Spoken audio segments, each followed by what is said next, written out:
The whole town called him a monster, a giant of a man sitting in chains, destined for a shallow grave somewhere in the desert. They mocked him, threw rocks at him, and celebrated the day the law would finally be rid of him. They said he was a cattle rustler, a thief, a man with no honor. But I saw something else in his eyes. I was just a school teacher, Clara Mayfield, the kind of woman who lived by the rules, who found comfort in routine and safety in silence. For 3 years, I'd taught the children of Millfield, a dusty speck of a town in the Dakota Territory, how to read and write. But I never taught them the most important lesson of all, how to stand up when the whole world is telling you to sit down. That lesson, I was about to learn for myself. His name was Eli Granger. He stood nearly 7 feet tall, with shoulders that blocked out the sun and hands that looked like they could snap a fence post in two. They'd dragged him into town 2 days ago, shackled and bleeding, but he held his head high. There was a quiet dignity in his green eyes, a stillness that defied the angry mob screaming for his blood. Sheriff Hawkins, a man who wore his badge like a crown and ruled through fear, had already declared him guilty. The trial was a formality, the sentence a foregone conclusion. Yuma Prison, a 3-day journey through Apache country, a journey no one expected him to survive. I knew this because I'd heard the deputies talking. I was walking home from the schoolhouse, my mother's worn leather Bible clutched to my chest, when I heard Deputy Murphy bragging outside the saloon. "Lot of things can happen to a prisoner on a long ride like that," he'd slurred, whiskey thick on his breath. "Man could try to escape, force us to defend ourselves." His friends had laughed, a ugly, knowing sound that turned my stomach to ice. They weren't planning to transport a prisoner. They were planning an execution. And in that moment, something inside me snapped. The quiet, rule-following schoolteacher died, and someone else, someone I didn't recognize, was born. That night, I didn't sleep. I sat by my window, watching the jailhouse, my mind racing. My mother's words, written in the margins of her Bible, echoed in my head. "Promise me you'll never let fear keep you from doing what's right. The world needs people willing to stand up, even when they're standing alone." I had made that promise on her deathbed, never imagining it would lead me here, to a choice between the safe, predictable life I knew and a dangerous path into the unknown. As darkness settled over Millfield, I made my decision. The town could have its monster. I was going to save the man. I moved under the cover of a moonless sky. The town was quiet, the only sound the distant drunken laughter spilling from the saloon. I'd spent the last hour gathering what little I could.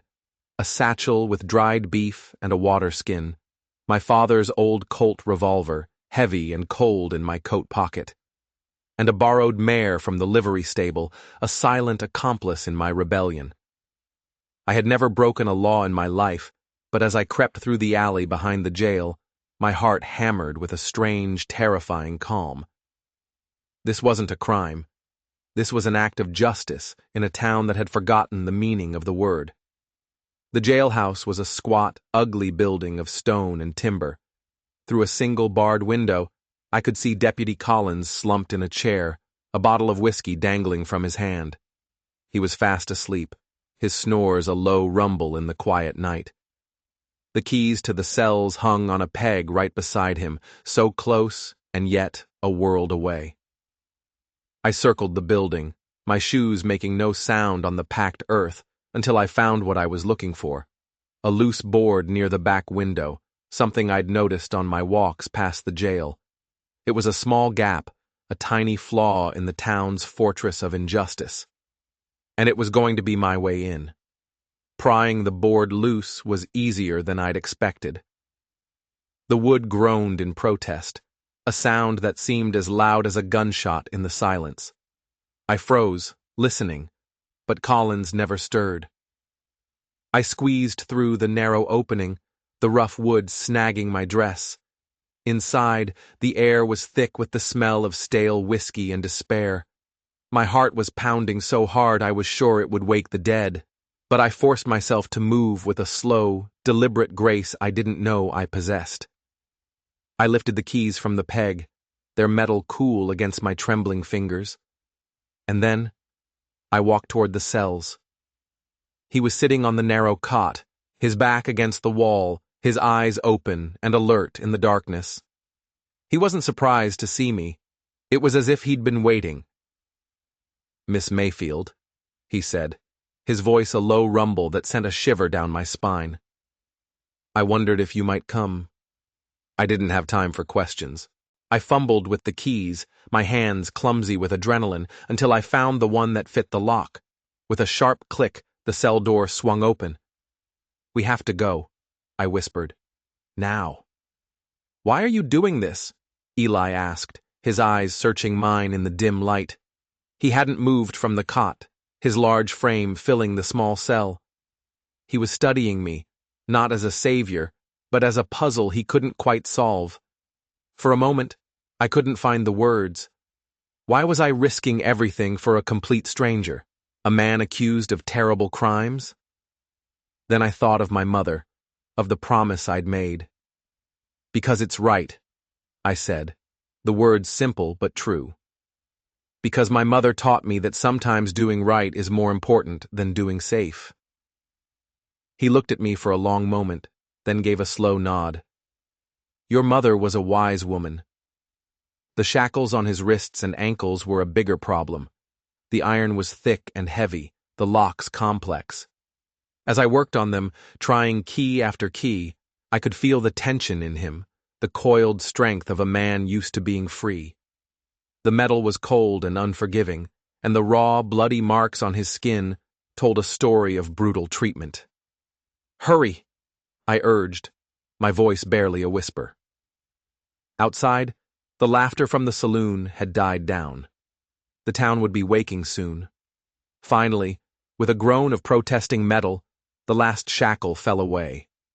He stood up, stretching to his full, intimidating height, rubbing his wrists. Even in the dim light, he was a giant. "Can you ride?" I asked. He gave me a look that was part smile, part grim determination.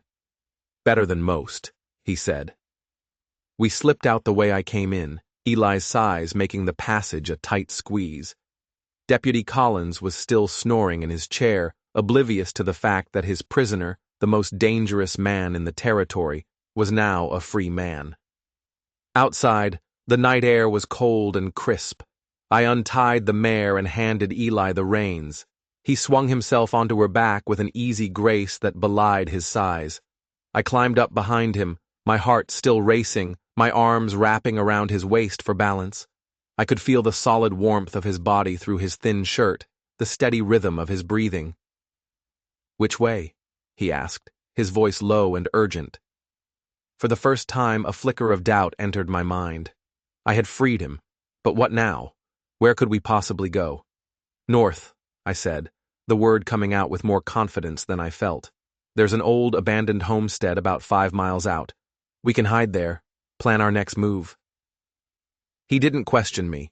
He just nudged the mare into a trot, and we moved silently through the moonlit prairie, leaving the sleeping town of Millfield behind. We were fugitives now, outlaws, a quiet schoolteacher and a giant cowboy running from the law. I had burned every bridge behind me, thrown away my life for a man I didn't even know. And as the town disappeared behind us, a single terrifying question echoed in my mind. What had I done? We rode in silence, the only sound the soft thud of the mare's hooves on the prairie grass. Behind us, the town of Millfield was a fading memory. Ahead of us, nothing but darkness and uncertainty. I could feel the tension in Eli's body, the way he constantly scanned the horizon, alert to any sound, any movement. This was his world, a world of shadows and danger, and I was a stranger in it. After what felt like an eternity, he finally spoke, his voice a low murmur against the wind. "I need you to know," he said, not turning his head. "I didn't steal those cattle." I tightened my grip around his waist. "I know," I replied. He was quiet for a moment. Then, "How?" It was a fair question, Why would I believe a condemned man over the word of the town sheriff? Because I've been watching this town for 3 years, I said, the words coming out in a rush. I've seen how Sheriff Hawkins operates. I've seen good people ruined and bad people prosper, and I hesitated, unsure how to explain the rest. And because I've learned to recognize an honest man when I see one. His hand came up and briefly covered mine where it rested against his ribs. It was a small gesture, but it felt like a promise. A bond forged in the crucible of our desperate escape. The abandoned homestead was a dark smudge against the star-dusted sky. The family who had tried to tame this patch of land had given up long ago, defeated by the harsh, unforgiving prairie. The place felt haunted, filled with the ghosts of broken dreams. Eli helped me down from the horse, his hands surprisingly gentle. "We should rest here," he said. "Plan our next move." Inside the one-room cabin, the air was stale and thick with dust. Eli found a stub of a candle and lit it, the flickering flame casting dancing shadows on the bare wooden walls. We were alone, two fugitives in a forgotten corner of the world. He sat on the floor across from me, his large frame seeming to fill the small space. He looked tired, the lines around his eyes etched deep with exhaustion and something else, something that looked like grief. "Clara," he said, his voice serious, "I need to tell you something. I need you to understand why I came to Millfield." He reached into his vest and pulled out a tarnished silver pocket watch. It looked old, a family heirloom. "This belonged to my father," he said, his thumb stroking the smooth metal. He clicked it open, but instead of just a clock face, he revealed a tiny, hidden compartment behind it. My breath caught in my throat. Inside the secret compartment were minuscule scrolls of paper, covered in tiny, precise handwriting. "My father wasn't just a rancher," Eli continued, his voice low and tight with emotion. "He was a federal agent, working undercover to expose corruption in the territorial government." The words hung in the air between us, changing everything. This wasn't just about stolen cattle. This was something bigger, something far more dangerous. "Sheriff Hawkins killed him for it," Eli said, his eyes as hard as flint. "He made it look like a riding accident, but I knew. I knew he was murdered." I leaned forward, my mind reeling. "So you came here for revenge?" I asked. "No," he said, his gaze intense. "I came for justice. I came to finish what my father started." He explained that Hawkins and his men were running a massive cattle-rustling operation, selling stolen herds across the border in Mexico. His father had documented everything, names, dates, payments, in those tiny scrolls. "They framed you to stop you," I whispered, the pieces clicking into place. "To get you out of the way before you could find the proof you needed." He nodded grimly. "And now they'll be hunting us both, not just for escaping, but to silence us for good." A cold dread washed over me. I had thought I was saving an innocent man from a simple injustice, but I had stumbled into a war against a man who had already murdered a federal agent and would not hesitate to kill again. I looked at Eli, at the heavy weight of his father's legacy on his shoulders, and I knew there was no turning back. We were in this together now, for better or for worse. "So, what do we do?"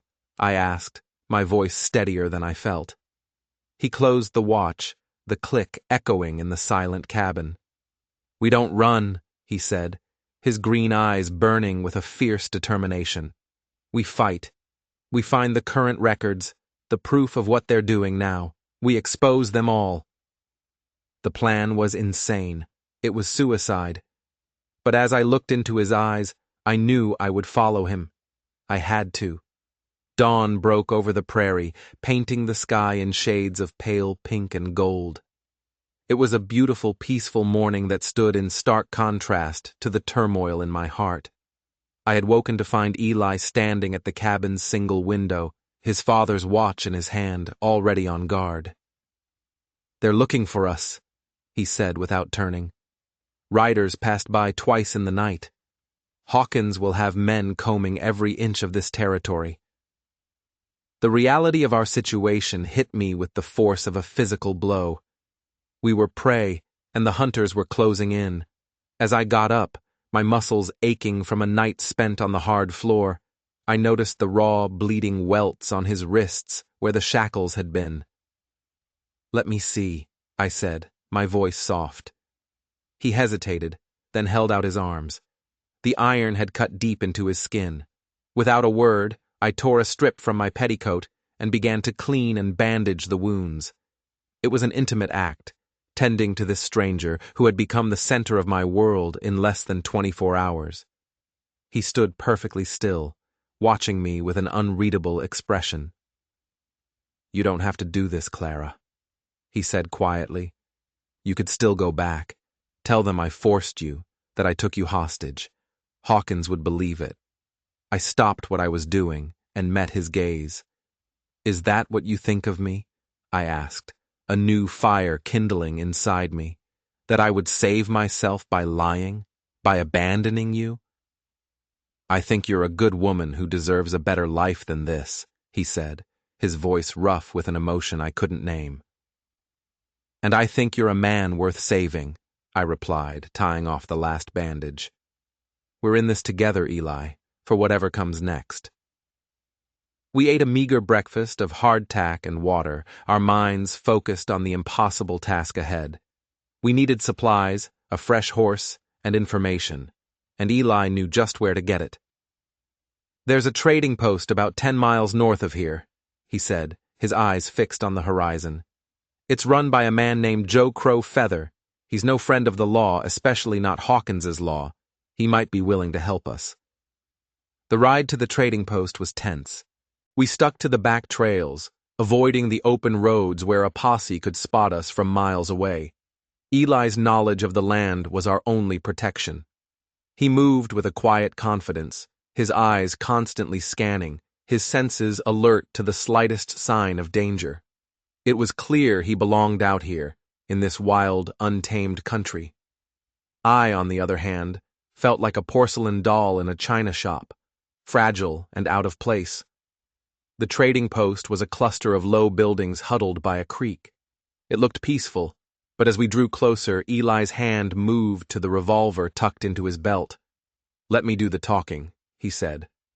A man emerged from the main building as we approached. He was dark-skinned, with intelligent eyes that seemed to take in every detail of our appearance in a single glance. This was Joe Crow Feather. Eli spoke to him in a language I didn't recognize, a rapid, guttural tongue. The man replied, his gaze shifting to me, then back to Eli. After a few minutes, he switched to English. "You picked a hell of a time to visit, Eli Granger," he said, his voice flat. "Half the territory is looking for you and the school marm." Before Eli could reply, I stepped forward, my mother's Bible clutched in my hands like a shield. "Mr. Crow Feather," I said, my voice shaking only slightly. "We aren't criminals. We're trying to stop a man who is. We need your help." Joe studied me for a long moment, his expression unreadable. Then his eyes fell to the Bible in my hands, and something in his face softened. "Anyone brave enough to break a man out of Hawkins's jail," he said slowly, "and foolish enough to stick with him, deserves whatever help I can give." Relief washed over me, so potent it almost buckled my knees. We had found an ally. But as he led us inside the trading post, I saw a freshly printed poster nailed to the wall, a wanted poster, and I saw my own face, crudely sketched, staring back at me. "Accomplice to escape," the poster read. $200 reward. I was officially an outlaw. Joe's trading post was an oasis in the middle of the vast, empty prairie. He gave us fresh clothes, food, and ammunition, but he also gave us something far more valuable: information. "Hawkins is furious," Joe told us as he poured us coffee. "He's telling everyone you ran off together that the prim school teacher fell for the handsome outlaw." I felt my cheeks flush with heat. "That's ridiculous," I said. Eli just looked at me, a strange glint in his eye. Is it? He asked quietly, and the air between us suddenly felt charged. But the news got worse. Hawkins has sent for help, Joe continued, his face grim. Not just bounty hunters. He's called in professional men from the territorial capital, the kind of men who make problems disappear. My blood ran cold. This was no longer just about a corrupt sheriff. We had kicked a hornet's nest, and the entire swarm was coming for us.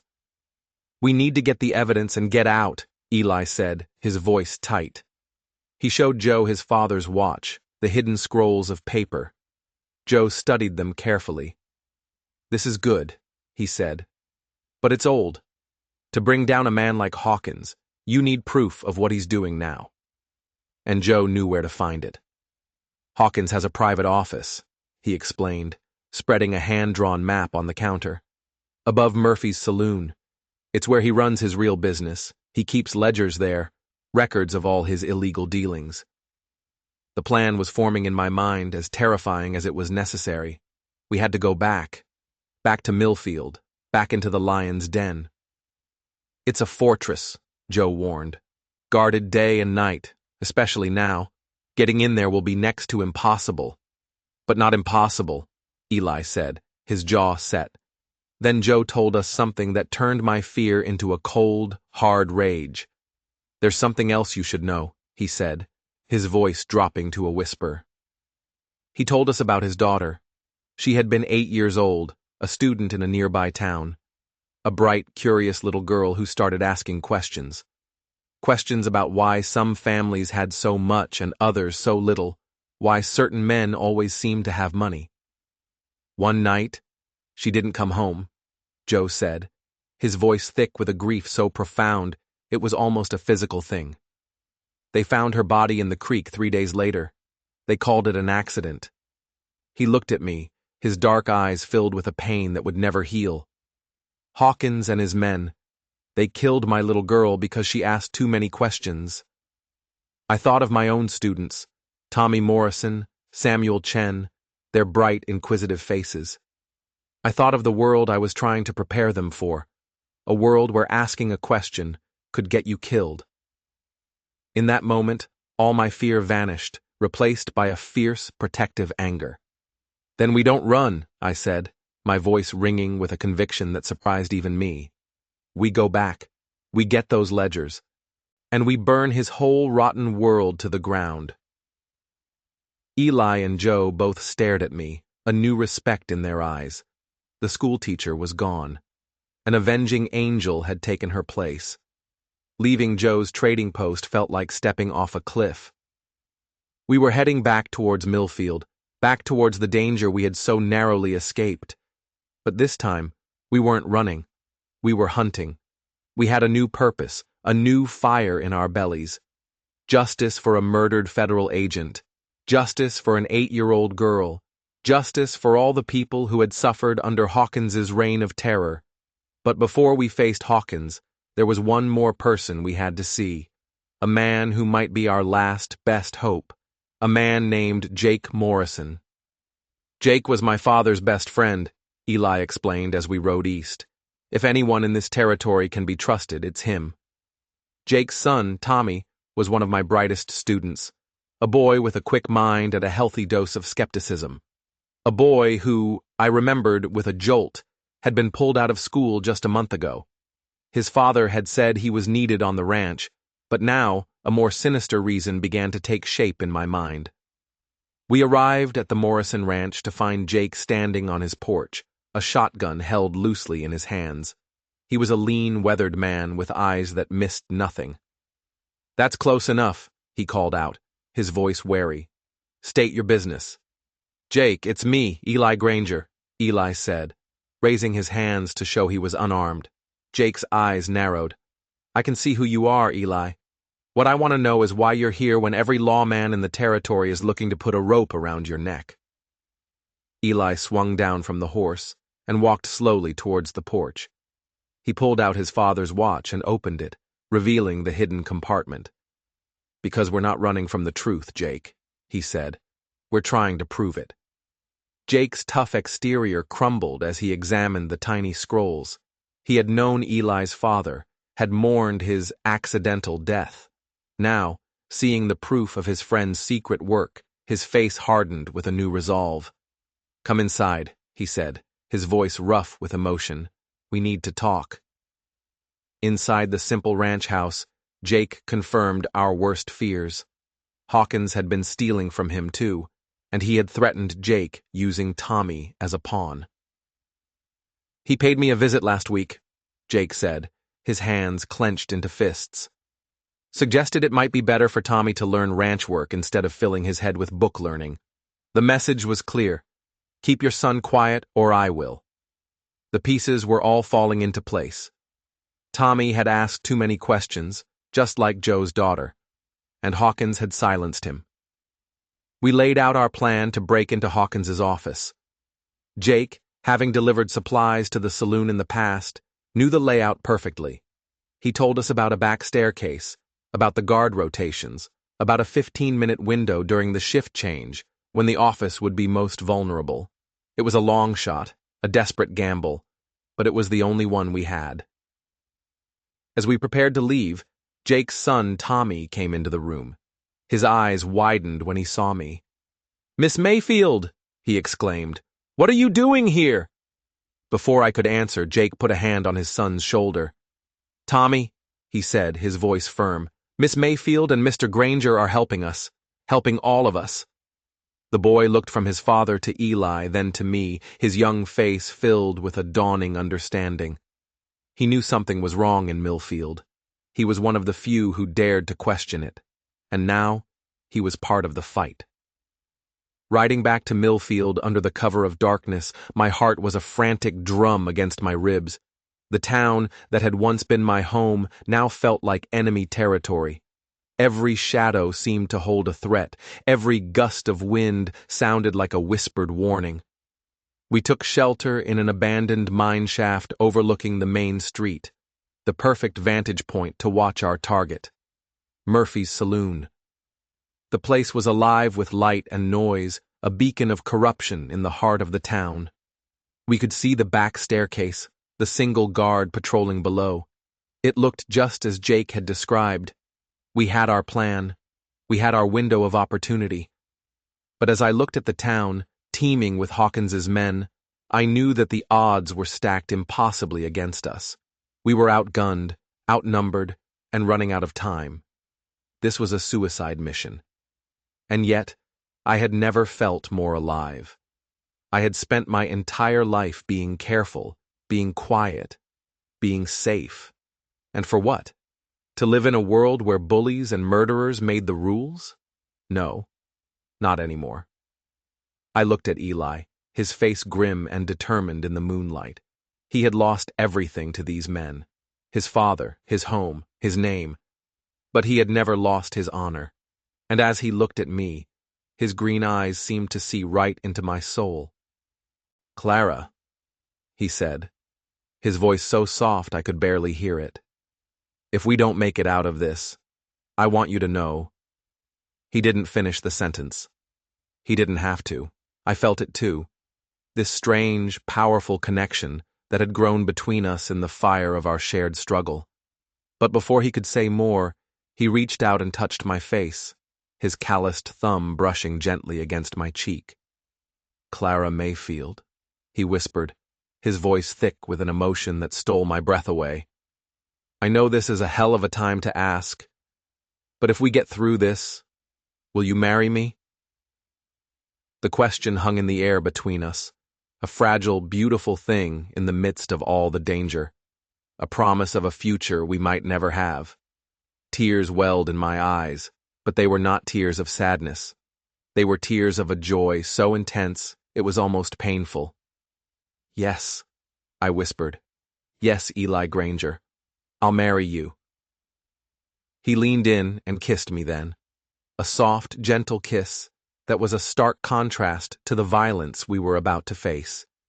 It was a kiss that sealed our promise, a vow to fight for that future, for each other. When we broke apart, the world seemed to shift on its axis. We were no longer just allies, we were partners, we were a team. Now, Eli said, a small smile playing on his lips. Let's go get the evidence we need for a proper wedding. But as we prepared to make our move, a new shadow detached itself from the darkness across the street. And then another, and another. We were not alone. The alleyways were filled with them, the glint of rifle barrels on the rooftops all around us. It was a trap. Hawkins had been waiting for us all along. The world seemed to shrink to the narrow space at the bottom of that staircase. Shadows moved all around us, silent and menacing. We were caught, like rats in a trap. We have to go, Eli whispered, pulling me back towards the mine shaft. But it was too late. A voice cut through the darkness behind us, cold and familiar.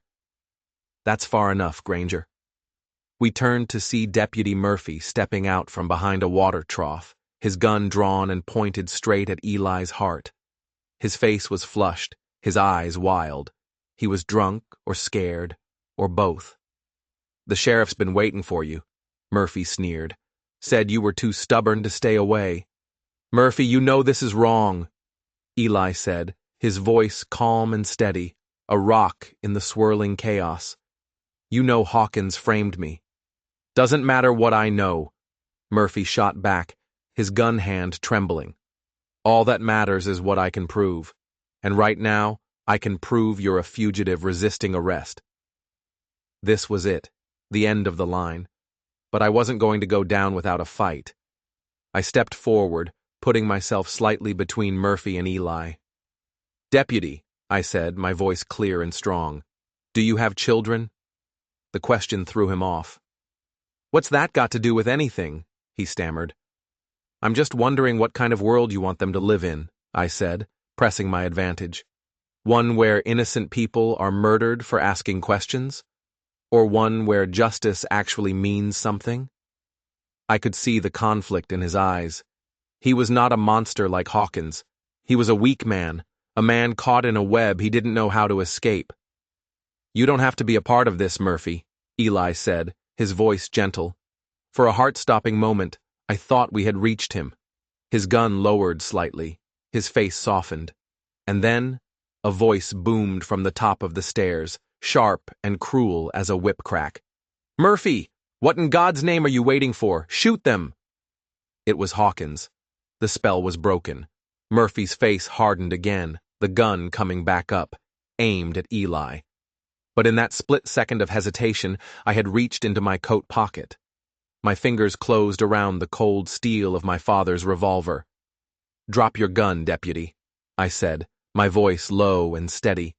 He turned to me, his eyes wide with shock as he saw the weapon in my hand. We were at a standoff, a drunken deputy, a giant cowboy, and a school teacher with a gun. It would have been comical if it wasn't so deadly. And then, everything changed. A new voice cut through the tension, calm and authoritative. Nobody move. A man stepped out of the shadows, a man I didn't recognize. He wasn't one of Hawkins's men. He carried himself differently, with an air of confidence and authority that was unmistakable. Federal Marshal Collins, he announced, his eyes sweeping over the scene. Deputy Murphy, holster your weapon. Miss Mayfield, Mr. Granger, you are not under arrest. I stared at him, my gun still trained on Murphy, my mind struggling to process what was happening. Was this another trap? Why are you here? Eli demanded, his body a protective shield in front of mine. Because, the marshal said with a small, grim smile, we've been waiting for you to lead us right here. He gestured to the shadows, and suddenly the men I had thought were bounty hunters and Hawkins's thugs revealed themselves. They were federal agents. They had been here all along, watching, waiting. My mind reeled. The manhunt, the wanted posters, the sense of being hunted. It had all been real, but not in the way I'd thought. You used us as bait, I said, the words a bitter taste in my mouth. We created an opportunity, Collins corrected. Your escape forced Hawkins's hand. It made him careless. It gave us everything we needed to move against his entire network. The revelations came one after another, each one more shocking than the last. Joe Crow Feather had been working with them for months, ever since his daughter's murder. He had been their man on the inside, feeding them information. And Deputy Murphy, the real Deputy Murphy, had been in protective custody for a week. The man standing before us, the man I had nearly shot, was another federal agent, playing the part of the drunken, wavering deputy to perfection. It had all been a brilliantly orchestrated sting operation, and we had been the unwitting stars. "My father," Eli said, his voice hoarse. "You knew about him." "Benjamin Granger was one of our best agents," Collins confirmed. "He was working undercover for 3 years, documenting this very corruption ring. His death was a major setback. We suspected he had hidden evidence, but we could never find it." He looked at the pocket watch still clutched in Eli's hand. "Until you showed up with this." The truth hit me with the force of a physical blow. They had been watching Eli, waiting for him to lead them to his father's proof. My jailbreak had simply accelerated their timeline. Collins explained that while Eli's father's evidence was crucial, they needed current proof to bring down the whole network. They needed Hawkins's ledgers, and they needed us to get them. "Hawkins and his top men are in that office right now, planning to flee the territory," Collins said. "They think they're being pursued by bounty hunters, not federal agents. They're destroying evidence. You need to go up there now and retrieve whatever you can." It was the same suicide mission, but now with the backing of the federal government. As we started up the stairs, the weight of what we were about to do settled over me. We were no longer just fighting for our own survival. We were fighting to finish what Eli's father had started. We were fighting for the soul of the territory. The office was a testament to Hawkins's greed. Expensive furniture, a thick rug on the floor, a large oak desk. It was the office of a king, not a small-town sheriff. And it was in chaos. Papers were scattered everywhere, drawers were pulled open, and a large safe in the corner stood ajar, partially emptied. They had been in a hurry. "Here," Eli said, his voice low and urgent from behind the desk. "Ledgers, going back 2 years." I began grabbing stacks of correspondence, my eyes scanning the names and addresses. The corruption went deeper than we could have ever imagined. It reached into every corner of the territorial government. "Clara, look at this," Eli said, his voice strange. He was holding a photograph, a daguerreotype. His face was pale in the lamplight. He handed it to me, and my blood ran cold. It was a picture of a group of men in formal suits. In the center, smiling, was Sheriff Hawkins. And standing next to him were the territorial governor, a prominent federal judge, and a United States senator. This wasn't just a cattle-rustling ring. This was a shadow government, a conspiracy that controlled the entire territory. They could steal, murder, and corrupt with impunity because they were the law. A sound on the stairway made us both freeze. Heavy footsteps, coming up fast. "Time to go," I whispered, shoving the last of the documents into a leather satchel. But as we turned towards the door, a figure appeared in the doorway, blocking our escape. It was Sheriff Hawkins, and he was not smiling. "Going somewhere?" he asked, his voice dripping with venom, his revolver aimed directly at my heart. Hawkins stepped into the room, a predator who had just cornered his prey. 2 of his deputies appeared behind him, blocking the only exit. We were trapped. "I have to admit," Hawkins said, his voice deceptively calm, "I'm impressed. You 2 just couldn't let it go, could you?" Eli moved, placing himself between me and the gun. "It's over, Hawkins," he said, his voice a low growl. "The marshals are here. They know everything." Hawkins laughed, a chilling, humorless sound. "They know nothing. They have an old ledger and the word of a dead man. I, on the other hand, have powerful friends. By morning, this will all be a memory. The saloon will burn to the ground, taking all this lovely evidence with it. And the 2 of you, you'll just be 2 more fugitives who died resisting arrest." He was going to burn everything, kill everyone who could testify against him, and walk away free. He was untouchable, protected by the very men who were supposed to uphold the law. Despair washed over me. We had come so far, only to fail at the final hurdle. But then I looked at Eli. He wasn't looking at Hawkins. He was looking at the window behind me, his eyes calculating.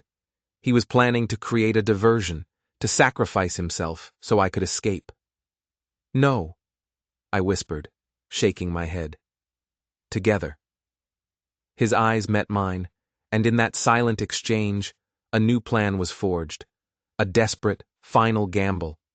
But before we could act, a new voice came from the doorway. "I think your moment is about to be cut short, Sheriff." We all turned. It was Jake Morrison, his shotgun leveled at Hawkins's chest. "Jake, what are you doing here?" Hawkins stammered, his composure finally cracking. "Finishing what should have been finished years ago," Jake said, his voice cold as ice. "You threatened my boy, Hawkins. You threatened my family. You made this personal." The standoff was now a three-way powder keg. And then it exploded. Federal agents swarmed up the stairs, led by Marshal Collins. "Stand down, Sheriff," Collins yelled. "You're under arrest." For a second, Hawkins looked like a cornered animal, his eyes darting between Jake's shotgun, the federal agents, and us. Defeat was written all over his face. He began to lower his gun. And then I saw it. A flicker of pure evil in his eyes. He wasn't surrendering. He was making one last, desperate move. He swung his gun, not towards Eli, not towards Jake, but towards me. "Eli!" I screamed. Time seemed to slow down. Eli threw himself in front of me, a human shield. A gunshot boomed in the small office, deafeningly loud.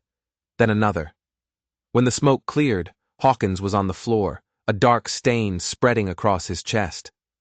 Jake's shotgun had found its mark, but Eli was down too, clutching his shoulder, his shirt soaked with blood. "Eli!" I cried, dropping to my knees beside him. He had taken the bullet meant for me. He had saved my life. "I'm all right," he grunted, his face pale with pain. "It's just a flesh wound." Marshal Collins was at our side in an instant. "He'll live," he said, his voice reassuring, "but he needs a doctor." The nightmare was over. We had won. But the victory had come at a terrible cost.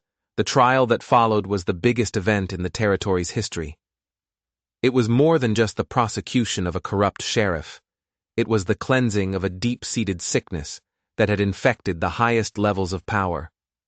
With the evidence we had gathered, and the testimony of men like Jake Morrison and Joe Crow Feather, the entire network came crashing down. The governor, the judge, the senator, they were all implicated, their careers and reputations destroyed. Millfield, once a town ruled by fear, was reborn. 3 months later, I stood in the town's newly restored church, wearing an ivory silk wedding dress sewn by the women of the community. The same women who had once scorned Eli as a monster now celebrated him as a hero. As I walked down the aisle, I saw my students in the pews, their faces shining with pride. I saw Jake Morrison, who was giving me away, his eyes filled with a fatherly affection. And at the altar, I saw Eli, his arm in a sling, but his eyes bright with a love that felt as vast and untamable as the prairie itself. We spoke our own vows, promises not just to each other, but to the community we had fought to save. Promises to build a future based on truth and justice, to create a world where children could ask questions without fear. When the Reverend pronounced us husband and wife, the entire church erupted in a joyous cheer. Outside, the town square was filled with music and laughter, a celebration of a new beginning, for us and for the town of Millfield. As the sun set, painting the sky in brilliant hues of orange and purple, Eli wrapped his good arm around me. "Any regrets, Mrs. Granger?" he asked, his voice warm in my ear. I leaned against him, feeling his solid strength, and looked out at the celebration, at the hopeful faces of our friends and neighbors. I had lost my quiet, safe life, but I had found something so much better. I had found my courage, I had found my purpose, and I had found a love that was worth risking everything for. None at all, I said, and as he kissed me, the town bell began to ring, a triumphant, joyful sound that echoed across the plains, announcing the dawn of a new day. If this story of courage and love against all odds moved you, don't forget to hit that subscribe button and turn on notifications. You won't want to miss the incredible story I have for you tomorrow. Thank you for watching.